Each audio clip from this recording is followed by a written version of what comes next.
Então, vamos lá, queridos, para a nossa aula de continuação do conteúdo de bioquímica. Nesta nós vamos ver sobre as proteínas. As proteínas, elas também vão ser macromoléculas, ou seja, são moléculas grandes, constituídas por unidades menores chamadas de aminoácidos. Então, nós vimos exemplos de macromoléculas no último slide, que eram os polissacarídeos, que eram formados de vários monossacarídeos. As proteínas, elas têm a mesma tendência, né? Também são moléculas grandes, só que agora elas vão ser derivadas de várias estruturas de aminoácidos, que nós já vamos conhecer quem são esses aminoácidos. São abundantes em carnes, peixes, leite, derivados de ovos e grãos diversos. No sistema digestivo, são quebradas em aminoácidos livres que são absorvidos pelo organismo e usados na síntese de proteínas. Ou seja, ele faz parte do nosso processo, né, do nosso organismo. Nós ingerimos essas proteínas e lá elas são absorvidas pelo nosso organismo através de uma síntese. E aí elas ajudam a regular os ácidos nucleicos. Os aminoácidos, lembram que são as estruturas que formam as proteínas, são substâncias orgânicas, é claro, né? Que nós temos visto que todas essas estruturas que nós estamos estudando são de compostos orgânicos. E as estruturas dos aminoácidos, elas são conhecidas porque elas têm uma características em comum, né? A primeira característica em comum é que todas elas possuem esse radical ácido, ou seja, a gente sabe que um COOH ele é caracterizado por ser um ácido carboxílico e também possui uma função amina. Então, é uma cadeia orgânica mista, onde sempre eu vou ter um grupo amina e um radical ácido carboxílico. E aí, a estrutura aqui do meio ali, né, entre esses dois, é a que vai se unir para formar outras diferentes cadeias, né, diferentes tipos de aminoácidos. Então, tá aqui, ó, vários tipos de aminoácidos que existem. Observa aqui, ó, sempre tem um ácido carboxílico, a amina, e aqui tem a união de uma cadeia carbônica. Então, esse aqui é o alanina, olha só, aqui, ó, amina, ácido carboxílico, e bem aqui a união de uma cadeia carbônica, a arginina, e assim se repete em todos esses aqui, ó. Vai mudar as cadeias aqui, ó, abaixo, mas a estrutura aqui geral, a estrutura que eu mostrei anteriormente, sempre vai estar presente. E aí nós temos vários tipos de aminoácidos aqui, ó. Aspartico, cisteína, isoleucina, histidina, glicina, vários aminoácidos. Eles são que vão se juntar para formar, então, as proteínas. Como é que acontece, então, essa união desses aminoácidos para formar as proteínas? Vai acontecer através de uma ligação chamada de ligação peptídica, que o carbono de um dos aminoácidos, o carbono de um dos aminoácidos vai se unir ao nitrogênio do grupo amina de outro aminoácido. Então, vamos ver aqui na figura que vocês vão entender melhor. Aqui eu tenho um aminoácido, o grupo carboxílico e o grupo amina. Então, vai sair daqui desse grupo um OH. E aí nós temos um outro aminoácido agora na extremidade do grupo amina, onde vai sair um H. Aí vocês observem que saindo um OH daqui e um H daqui, nós temos 2 hidrogênios e um oxigênio. Significa então que para essa reação acontecer, uma água vai se formar, vai ser abandonada, tá bom? Quando essa água sai, abre uma possibilidade de ligação aqui no carbono e abre uma possibilidade de ligação aqui no nitrogênio. E é justamente aí que eles vão se ligar. Então, olha só, o grupo aqui ácido carboxílico no carbono se une ao nitrogênio aqui do grupo amino, desse outro aminoácido, e assim eles formam, então, uma cadeia maior, que é a cadeia de proteína. Sempre vai ser assim a ligação dos aminoácidos para a formação de proteínas. As proteínas podem ser definidas também, podem ser chamadas, na verdade, de polipeptídeos, né? Justamente várias uniões de vários aminoácidos através de ligações peptídicas. Então, várias ligações peptídicas vão formar os polipeptídicos, tá bom? E um dos maiores polipeptídicos ou proteínas, né, é justamente a hemoglobina, que é uma substância que está presente no nosso sangue e ela é formada por 574 aminoácidos. Vejam só, a união de 574 aminoácidos é que forma a hemoglobina. A estrutura das proteínas, a gente já viu que é através de uma sequência de aminoácidos, através de ligação peptídica, né? E aí essa sequência vai determinar a fórmula molecular da proteína. A fórmula da proteína está completamente relacionada à função no organismo. Logo, se alterar a sequência de aminoácidos de uma proteína, a sua conformação irá mudar.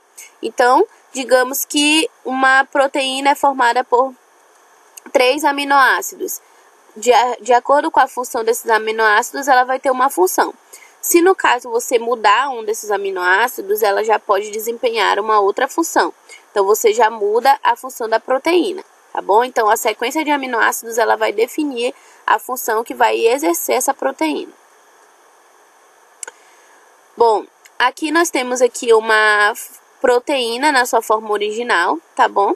E aí, quando essa proteína ela passa por uma desnaturação, ela vai para um outro formato, tudo bem? Aí é o que chamamos de a reação de desnaturação proteica. Bom, como nós vimos nos compostos mistos, quando nós temos várias estruturas, né, em uma única cadeia orgânica, nós temos que ver quem é o principal. E toda vez que a gente tem ácidos carboxílicos, a gente sabe que eles são mais do que o grupo amina, né? Eles são principais.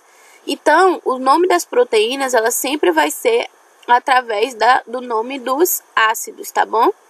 Sendo que, então, o grupo amino, que está sempre presente, vai ser colocado como um radical, né? Então, vai ficar seguindo a regra do ácido carboxílico e o grupo amina vai ser colocado como radical amino, como aqui, ó, ácido 2-amino propanoico.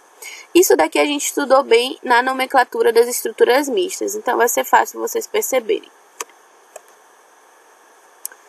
A estrutura das proteínas tem uma série de modelos, né? Existem, na verdade, 4 modelos, 4 tipos que podem acontecer. São elas a estrutura primária, a estrutura secundária, terciária e também a estrutura quaternária. Nós vamos ver aqui a diferença de cada uma delas. A estrutura primária das proteínas é uma que acontece de forma linear. Vocês veem que eles estão linearizados aqui, ó, só uma linha na estrutura dessas proteínas. Eles são aminoácidos de longa cadeia polipeptídica. Não esqueçam que polipeptídico se refere às várias ligações peptídicas. É a estrutura mais simples e mais importante, pois serve como base para as outras estruturas. Ou seja, as estruturas primárias é que vão formar as outras estruturas que veremos agora.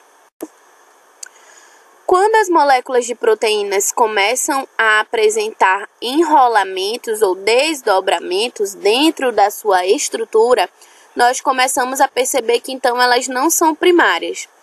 Esses desdobramentos ou enrolamentos vão acontecer por conta das ligações que elas fazem. Aqui nós temos, por exemplo, uma estrutura secundária. Essa estrutura secundária acontece porque as ligações de hidrogênio que se estabelecem entre as cadeias proteicas vão formando esses helicoidais, né? É o que chamamos de formas de hélice, tá bom? Aqui na estrutura terciária, a gente já pode observar que é muito mais desdobrada, né? O enrolamento, ele já tem mais desdobramentos.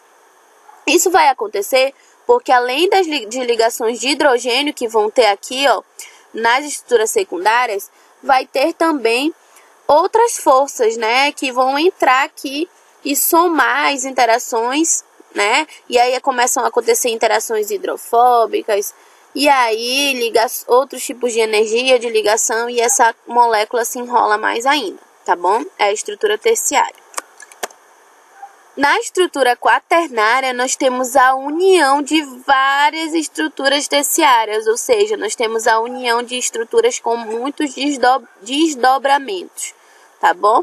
E aí forma uma proteína, né, bem grande, de cadeia bem longa.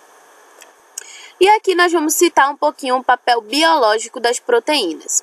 Bom, existem vários tipos de proteínas que atuam no organismo humano, mas a maioria delas, né, cada um exercendo suas funções, são nesse aspecto aqui. Função estrutural, função hormonal, nutritiva, enzimática e de defesa do organismo, tá bom? Lembram que, dependendo da estrutura de proteína, né, da formação de aminoácidos, vai acontecer uma função. Porém, essas são as principais funções delas. E aí nós temos aqui, ó, na função estrutural, participam estruturas de células e tecidos. Temos o colágeno, que é uma proteína de alta resistência. Essa proteína aqui é a proteína da pele, né? Quanto mais colágeno você tiver, mais a sua pele vai ficar lisa, livre de rugas, tá bom? Temos a miosina e a actina, que são proteínas que participam do mecanismo de contração muscular. A queratina, que é hipermeabilizante, encontrada na pele, no cabelo, nas unhas, tá bom? Acho que essas estruturas vocês já escutaram, né? Já ouviram falar. E é isso, queridos. Agora chegou aquele momento de você reler o seu livro, se você ainda não leu, porque lá vai ter mais informações, vai ter as estruturas, tudo que nós vimos aqui de forma resumida, vai estar de forma bem clara lá no seu livro, vai ter também curiosidades, então é muito importante que vocês façam a leitura do livro de vocês por completo do capítulo, tá bom? E assim, depois da leitura, vocês poderão iniciar as atividades, sabendo que, se surgir muitas dúvidas nas atividades, vocês podem me procurar, tudo bem? E nós teremos também a novidade que nessa sequência didática a gente vai ter uma aula e um encontro em Zoom, onde a gente vai responder algumas atividades juntos. E não esqueçam que também, após todos passar o prazo de entrega, eu lançarei o gabarito para vocês confirmarem as respostas de vocês. Não deixem de fazer as atividades, meus queridos. Um forte abraço e até a próxima videoaula.